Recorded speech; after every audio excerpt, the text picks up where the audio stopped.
Bonjour mon monde, c'est encore moi, la reine Opu, la seule et l'unique.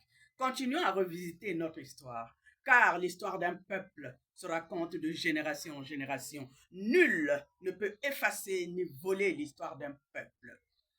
Et celui qui ne sait pas d'où il vient, ne sait pas où il va, c'est pas moi qui l'ai dit, c'est Kizerbo qui l'a dit.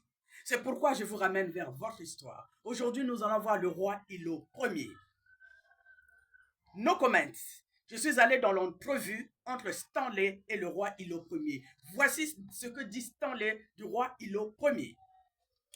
Stanley, on m'a toujours présenté Makoko comme l'arbitre de toutes les questions relatives au territoire Teki. Makoko parcourait les chemins accompagné de tout un monde. Makoko avait été renseigné depuis plusieurs mois de mes moindres faits et gestes. À force d'entendre parler de Makoko, j'en étais venu à le considérer comme l'arbitre du sort futur de l'État du Congo. À son arrivée, une natte recouverte d'une peau de léopard avait été étendue pour lui sur le sol. Stanley qui parle, je débutais la discussion. À mes propos, Makoko mit les pendules à l'heure. C'est Makoko qui parle. En tout cas, c'est Stanley qui récite ce que Makoko a dit. Voilà bien des jours que nous entendons sans cesse parler de Mbulamatari.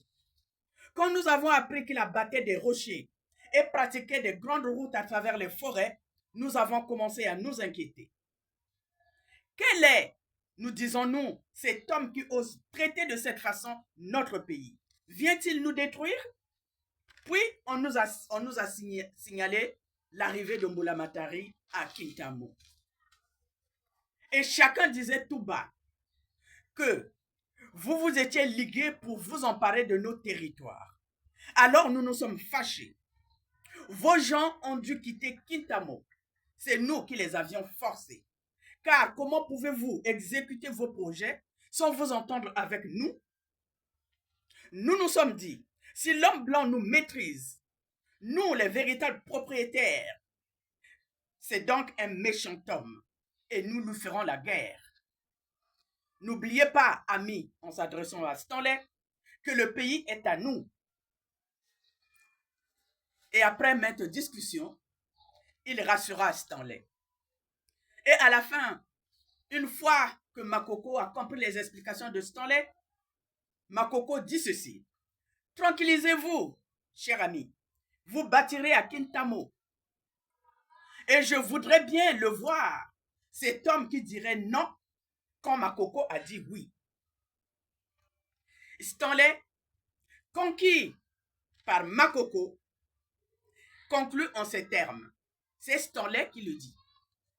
Makoko, si frêle en apparence, était un mâle, un brave. Son langage nous avait réconfortés.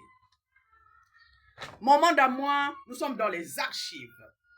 Celui qui veut comprendre les choses doit aller dans les archives pour comprendre notre histoire. On a tellement parlé mal du roi Ilo Ier, notre Makoko, qu'aujourd'hui, nous devons et nous avons le devoir de remettre les pendules à l'heure. Makoko, un brave homme, un roi qui n'a pas vendu ses territoires, mais qui a sauvegardé les territoires.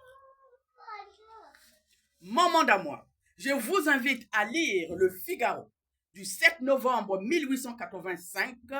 Mettez seulement l'entretien Stanley de Brazza et vous verrez comment est-ce que ces imminentes personnalités décrivent le roi Makoko que nous-mêmes, nous voulons sous-estimer.